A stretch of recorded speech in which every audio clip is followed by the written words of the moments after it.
A customer loads up with dozens of cans of beer. Henderson Brewing is a Toronto-based craft brewing company that began in 2016, producing a wide variety of beers. This is where we do all our small batch stuff, one-off beers, experimental stuff. Steve Himmel is the president and co-founder of the company.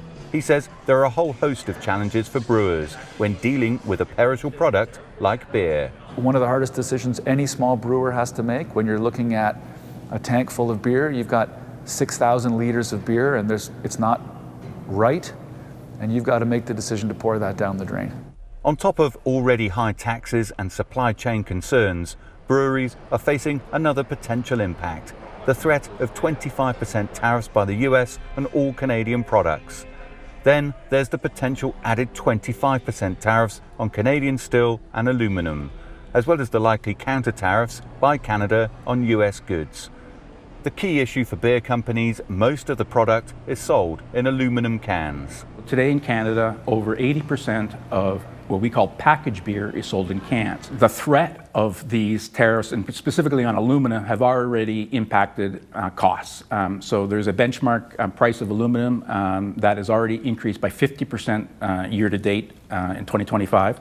Although Canada is a major global exporter of raw aluminum, it does not have any rolling mills that produces the sheets used for aluminum cans, meaning aluminum crosses the border back and forth before it is used in a brewery. The challenge is we already are in an environment where our costs are pretty high for other reasons, and having to push those up even higher, at some point our consumer is going to break. If imposed, the US tariffs will create yet another headwind for craft breweries across Canada.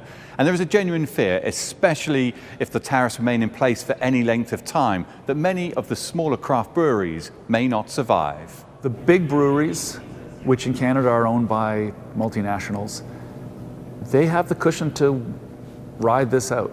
They're not going to care. For the small beer business, arguably this could be catastrophic. So these are just staggering numbers, numbers that Canadian brewers, could not even think of absorbing. So we're talking about, significant price increases and huge disruption in the marketplace. The saying "small beer" is used when describing something as unimportant. For breweries across Canada, the tariff conflict is anything but. Dan Williams, CGTN, Toronto.